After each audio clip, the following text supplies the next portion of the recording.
One, blast off. Oh, sorry. I thought we were doing some kind of weird SpaceX countdown.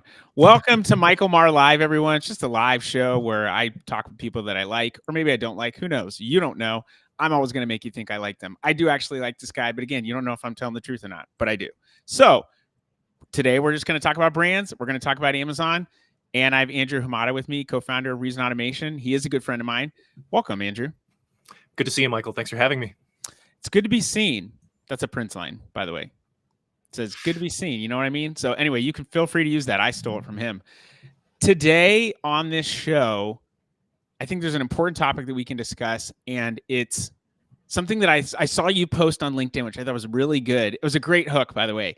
First part of your post was, I spent years negotiating against brands using, X information, which is so true, but it's a great hook. And it's something I've heard you talk about before is Amazon wanting to get basis points back. How do we get additional margin for us? And you're now on the other end of that as a founder, helping brands to leverage that data to actually help them. So let us in a little bit on what maybe AVN, Amazon vendor negotiations, actually looks like, what it is, how frequently it happens. Most people probably know some of that, but I think just a little context would be helpful. And let's talk about how brands can get a leg up when everything seems to be costing more, even eggs. Yeah, absolutely. Especially eggs, I feel like. A win is like just going to the store and finding a dozen nowadays. Oh, yeah, absolutely. Our grocery stores are just empty shelves right now. Except for like the $18.99 6-pack from the Heritage Farm out in the middle of Central Washington. We haven't even been able to find those. It's been crazy. Wow. Yeah. Okay, well, we can still get really expensive eggs. But, okay, good to know. But yeah, so thinking about AVN, for those who don't know, this is an annual vendor negotiation process, and it's something that brands who wholesale to Amazon as a vendor go through every single year, if they're over a certain size or if they're strategically important. And so that typically means, you're doing $5 to $10 million a year, at least, across Amazon's marketplaces. And they have reasons to try to drive profitability and growth strategically with you. And so I want to be first fair to Amazon, quote unquote, and point out that this isn't just a go beat up the vendor for more money every year exercise. It is truly supposed to be a partnership exercise where you talk about what is your business plan for the year, where are you investing as a brand versus where are we investing as Amazon, and then how do you kind of meet in the middle around helping each other with those plans. Now, having said that, in that very, very friendly language, I think most brands would agree that their actual lived experience of negotiations is pretty contentious. It probably depends upon the vendor central manager, though, too, don't you think? I feel like when I've interacted with vendor managers, not to cut you off, but I did, they have more control than I think they should. Yeah, and I think there's both. That's both true and not true in weird ways. Sure. And I think that's what really frustrates brands is, on one hand, you have Amazon, who is telling you over and over and over again, data wins arguments, and that we're here to make the best data-driven argument and find the best data-driven solution for customers, et cetera, working backwards from the customer. All of leadership principles coming into play here. And in theory, that's backed up by the fact that your vendor manager doesn't really care about a relationship with you for the most part. Most brands know that your vendor manager isn't a permanent fixture.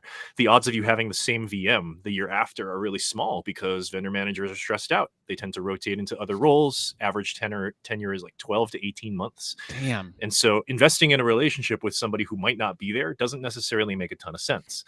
And then above them, the category leader is even less interested in developing a long-term relationship unless you are extremely important and strategic, because they've got hundreds, if not thousands, of important brands to manage for the category. So all that said, on one side says it shouldn't matter, right? The VM shouldn't have a ton of control. It shouldn't matter who the VM is. And then at the same time, VMs are people, and it absolutely does matter who they are. Yeah. Obvious ways, if you get somebody who is brand new to Amazon versus somebody who has been at Amazon in retail in any number of roles for 5-6 years, their approach to vendor management, their approach to negotiations will be completely different. Their ability to make things happen for you will be different. Their ability to see around corners to what finance and their other partners are going to want and object to is going to be different. And so you want somebody with a little more experience, usually. On the flip side, you can also get folks who just have really, really different personalities. One of my favorite people from Amazon, Rahan Yusuf, is now a category leader in grocery, and he is one of the absolute nicest, most collaborative, human beings that I ever encountered in Amazon. And I've never had to support anybody negotiating against him, but I have to imagine that negotiating against Rahan or somebody on his team would be very, very different than negotiating against a jerk who is out to squeeze out every single basis point of margin and burn the fields if you don't come to play. Man, the human component is something that I think is often overlooked. And I was just recording a podcast with someone where we're talking about ad spend and how you can waste money on ad spend really easily, especially on something like Google Ads, where conversion is, likely going to be lower. And that's true, but also a lot of brands don't know what they don't know. So they could just have a crap person that doesn't know what they're doing. They don't care about their job and they're just trying to, fill the seat.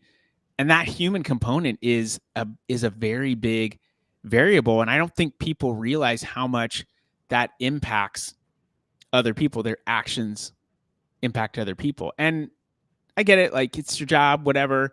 But I think if you do things like that, this is a long game strategy, but you have empathy, you build rapport with people over time. You've done that, Andrew. I've seen you do that.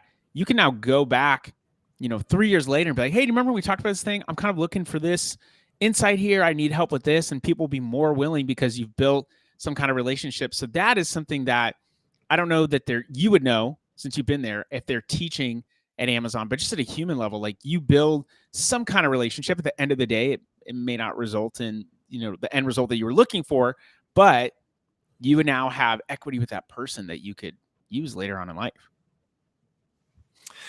Yeah. And I think that, most people at Amazon are, whole people who have lives, It's a good way of putting and personalities outside of work. And they, recognize that Amazon isn't the last place that they're going to work, and that they need to have careers and connections that last beyond that. But at the same time, I think Amazon is really, really good at molding you and making you feel like their priorities are the most important priorities on earth right now. And that can lead to all kinds of behaviors. But that said, Amazon also at the same time gives vendor managers and a lot of retail employees negotiation training, some of the best that I think exists in the world, specifically in order to teach them principles like this about how to develop relationships, but also about how to actually negotiate in a value accretive way, instead of just saying, no, not this, here's my list of things, and then beating people up when they don't come to the table with what you want. So there's both this high emotional intelligence element and this insistence on a system that doesn't allow you to build those relationships because of that training. And even though you theoretically should want to develop those relationships over time, build some wins in your pocket that allow you to ask for things in the future. That's just not how Amazon typically operates. Man, that negotiation training, I would love to be a fly on a wall on that. It sounds like you went through that training.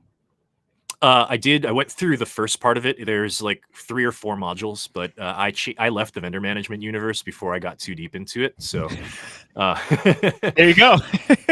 Yeah. Speaking of, not wanting to stick around in vendor management too long, it's the best job I never want to have again. The way that I describe it is the way that I hear a lot of people who are ex-military describe boot camp. Okay. You learn a ton. You grow up a lot as a person. You figure out a lot of things. You build a lot of mechanisms and mental models, and you pay a price for it. You work extremely hard in a way that is pretty artificial, and that wouldn't be sustainable if you had to do it for years and years and years on end. It's funny because when you said they get negotiation training, and Amazon also helps you, or is really good at making you believe that their priorities are the most important. I actually watched a guy who was ex-CIA say when he had his son, and that a lot of things started to change for him. And then he realized, okay, before I was this rogue person, and you didn't really have anything over me. Like, I could, go wherever, do whatever, but now you start to like mess with my wife or my son. That's kind of leverage. And so like things started to change for me, but he also realized all these mental models and tactics for getting people to listen to you and that they were being taught in the CIA was doing that to them. The people that were in the CIA. And he's like, I started, and they're like, but you didn't, he was on, Flagrant, that, I'm blanking on the guy's name, a comedian who has a show. He's got a couple people on his podcast, but he's had a bunch of people on his show. Really funny. What is this guy's name? Doesn't matter. Anyway, he was like, he had the CIA guy on his show. He's been on, I think, like Joe Rogan's podcast and other people's as well. And yeah, the guy was like, they were using these tactics on us. He was like, didn't you see that? He's like, no, because we were being focused and trained on these other people, but that same stuff was being done to us. 100%. And Amazon internally is absolutely like a lab for its own ideas and concepts and whatnot. And do you think that the higher up people actually believe those things, or they're just molded into it as well? Like someone that's at like an executive level, do they really believe like these are our core principles and we're really behind it? Or does it really just kind of depend upon the person? So, okay, next question. No, it's a great question. And I want to be self-critical here and say that because I haven't been at Amazon since 2020, my perspective is dated. And I think that one thing that I always thought, even when I was there, listening to interviews with ex-Amazonians was, especially if they were more than like 3 or 4 years out, is like, you guys don't know what the culture is like anymore. And that oftentimes can be true, especially when it comes to stuff like, our leaders still embracing the leadership principles and whatnot. So all that to say, when I was there, especially when I started there in 2011, it was super true. And I chugged the Kool-Aid because it was so true. They had 14 leadership principles at the time. It wasn't just a series of things that you put on a poster in the wall. When you interview people, you're interviewing them against the leadership principles and rating against the principles. When you make a hire, no hire decision, it's based on those principles in alignment with the principles that are most important to your team and your org. In your annual reviews, the principles come up. When you're writing the infamous PRFAQs and 6-page documents and trying to justify things, the principles matter. And using those correctly in order to justify decisions matters almost, maybe not quite as much as data, but it's up there. And the right leadership principles deployed the right way could win arguments. Like if, for example, you were proposing something that was going to lose a bunch of money, but it was the right thing to do from a customer perspective, that could win an argument. Be like, okay, limit the loss to whatever, $250,000, because that's as much as we can afford to take a bath on with this little project here. But that's obviously the right thing to do for them, so go do it.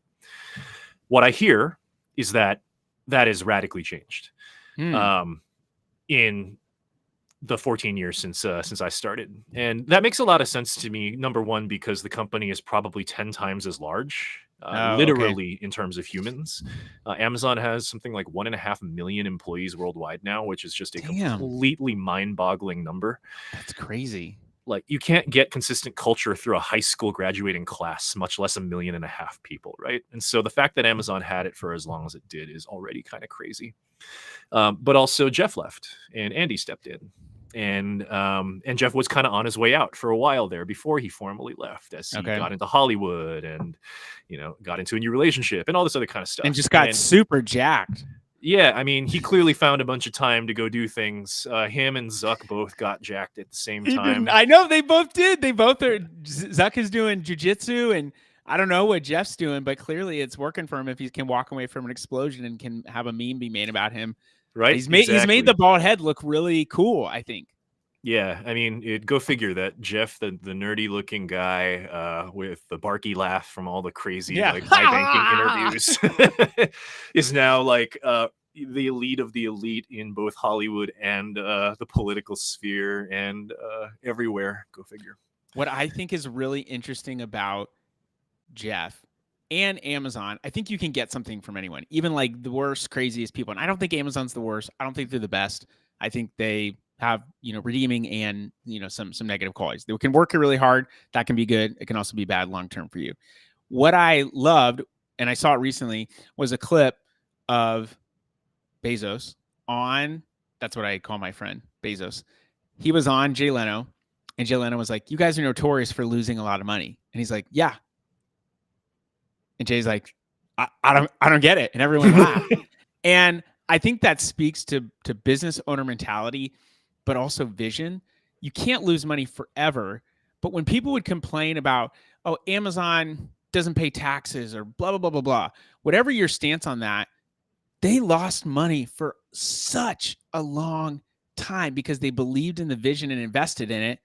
Maybe less, maybe it's different now, but like they knew what they were building, or at least they had a vision of what they wanted to build. And they were committed to be behind that. Like Jeff was not fazed when Jay Leno asked that question. He just was like, yeah, what's your point? We're building something, believe in what we're doing. And a lot of people don't have the fortitude to withstand the pressure of dealing with conflict with their vision. 100%. I think you really nailed it. That it's that level of comfort that he exudes, right? Just being like, yep, that's what we do. And half of that I think is Jeff and his extraordinary long-term vision for Amazon from the very beginning, thinking about 7-year plans.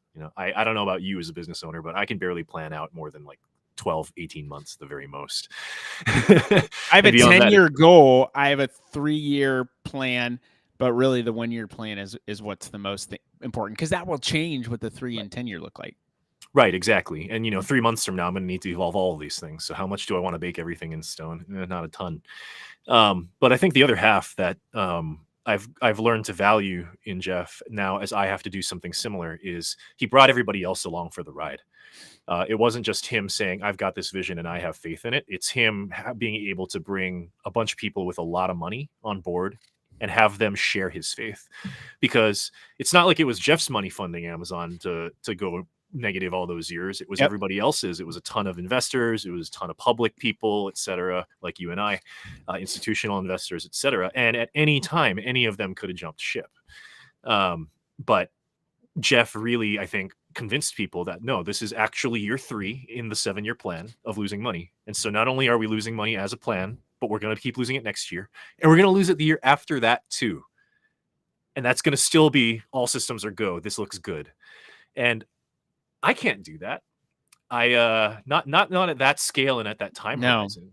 I can get people to trust me, sure, and buy into my vision, but can I get people to write me, $40 billion of checks in order to keep a cash burning business afloat on a predictable cash burn? That's a skill set I don't have. That would be a lot of pressure to do. I just don't think people get or understand it. They can't put themselves in those shoes, and so they don't. It's hard for them to frame that, but I think that's super wise what you said. And I know that, speaking of Zuck, he's did the same thing. He had an offer to sell Facebook for $1 billion to Yahoo, I'm pretty sure, and he was like, "Nope, we're good. I'm liking what I'm doing. We're moving stuff along."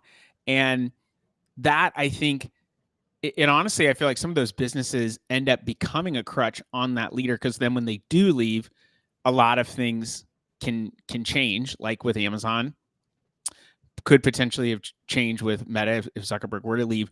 One company that is not, there's been some changes, but has really stayed true to the vision, and I'm a little biased in this. I'm not going to say Cartology, I promise. The company that I think most holds true to the original founder's values, Disney World, or Walt Disney Company. The Walt's vision was very clear. It all started with a mouse. It was about the guest. That comes down to cast members. When you work there, you are on stage in the parks. So you are a cast member in the show. When you go into the back rooms, they don't spend money on that stuff. Like, you'll see plywood, you'll see really generic stuff, and they're spending, millions of dollars pumping cents into the air to get LA and really ornate looking buildings and stuff, and refurbishing stuff and taking care of it. But they always say it all started with a mouse. Like, they are very clear about that. And I don't have bad experiences when I go there, and I go there a decent amount. They do such a great job. This is what blows me away.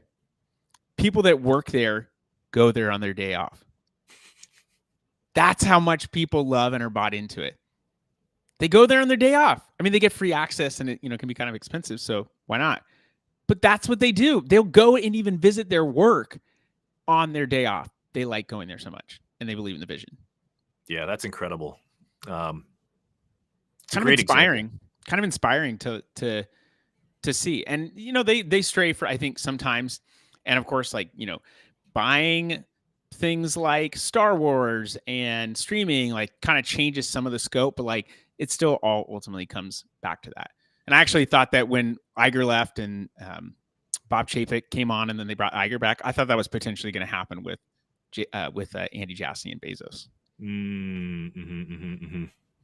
Yeah, there was a lot of speculation, but to be fair to Andy, I mean, not that he needs me to be fair to him, but to be fair to Andy, he took over the reins, and then we had the pandemic, right? He had a really hard situation. Yeah. Like, nobody was going to lead that and come out of it looking successful by traditional metrics. And so, and having had that start, it's really tough to judge the next 2 to 3 years after it and whatnot, because what are you comparing to? There's no apples to apples comparison. And when you're the behemoth of Amazon, you don't even have peers really to compare to. Yeah.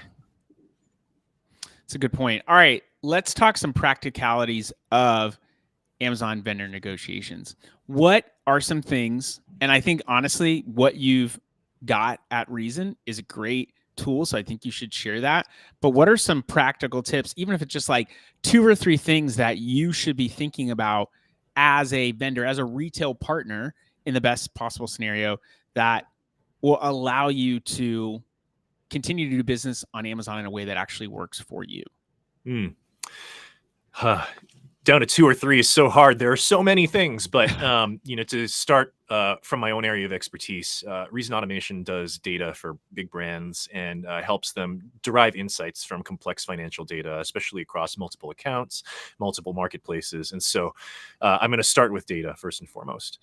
A lot of brands don't think about their negotiation data inputs until negotiation starts or they receive the first proposal.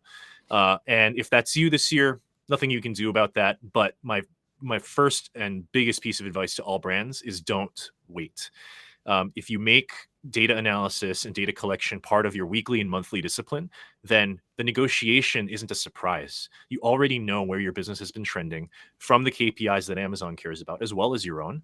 And you can already be ready to kind of think about what proposal is Amazon going to send me? Where are they going to be pushing at based on what we know they care about? And how do we get ahead of it? How do we start formulating our own plans and counter proposals, or even send an initial proposal before Amazon does, if that's what we want to do? None of that is possible if the first time you look at your data is when you receive an email from Amazon saying we want 5 more points of margin this year across these 5 investment vehicles. At that point, you're on the defensive. Another big one is to negotiate holistically across your company. A lot of times negotiation ends up falling to whoever the top person is leading the Amazon relationship, whether that's an account director, a VP of sales, a VP of e-commerce, or something else. But we strongly recommend making negotiation in a holistic process on your side as a brand, because that's exactly what Amazon is doing as well. Even if you're only talking to the vendor manager, they've spoken with finance, with supply chain, in stock. They've probably spoken with the retail media counterparts if they know what they're doing, in order to come to the table with one voice. And they're representing everybody's asks, not just their own financial ones. And if you're not doing the same thing, then it gets really, really easy to get subsumed in what Amazon cares about and what they bring to the table, rather than remembering to advocate for the things that you care about and improvements that you want this year. Some of our brand partners and clients started this year by talking to supply chain, for example, and understanding what big strategic supply chain initiatives do they want to push across channels, not just with Amazon, and how does Amazon fit into that? And by coming to the table first with those ideas and some data about how and why that's going to be value accretive to Amazon, then they actually put Amazon on the defensive and put the onus of responding on them instead. And now this new supply chain initiative is even a topic. Instead of, if they'd waited for Amazon to come to the table, they would be responding saying, well, we don't want to pay for all these increases. And by the way, we have our own list of asks. It's just a different foot.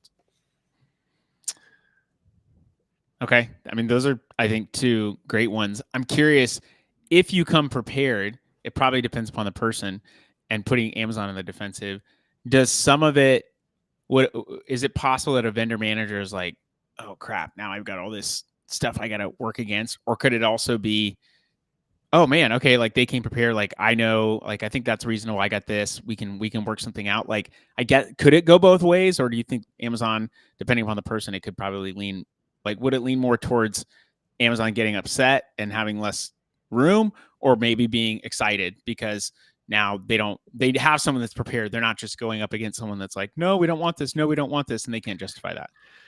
It's a really great question. Very nuanced question. And I think you nailed it in the beginning when you said it depends on the person. Okay. Good to know. Yeah.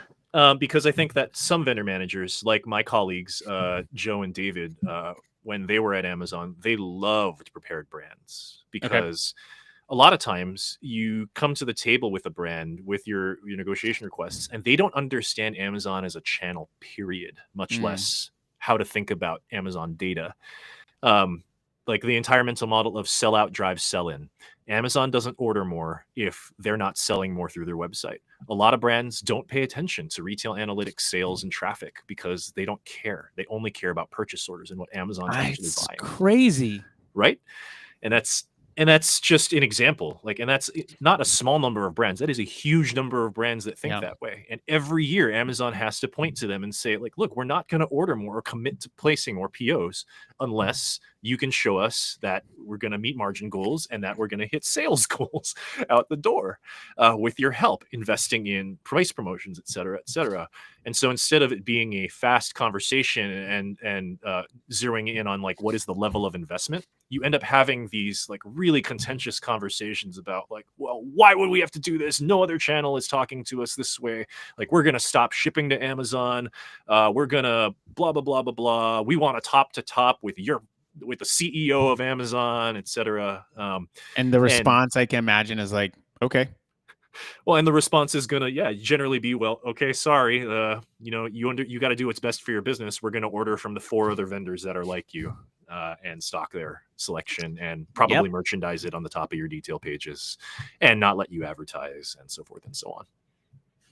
Yeah, I love the preparedness. Better to be more prepared than not. Like, why would you not want to show up more prepared? But I think knowing your data in advance, like you said, and really being able to look at like where you're driving the most sales, most profitability for Amazon, and come ready to show that to them, but also looking holistically across your business to know, hey, we have room with trade spend here. And so we could put more towards a promotion, just, like, hey, we're planning for Prime Day. We're going to do 50% off or something like that. And we're going to invest, 20% more on the ad side to help drive those sales goals. Oh, okay. Well, that's cool. And then we like Amazon can maybe come back and say, we like your idea of supply chain initiative or whatever the case might be, but you come prepared with those things, you have greater likelihood of hopefully ending successful and not just in tears.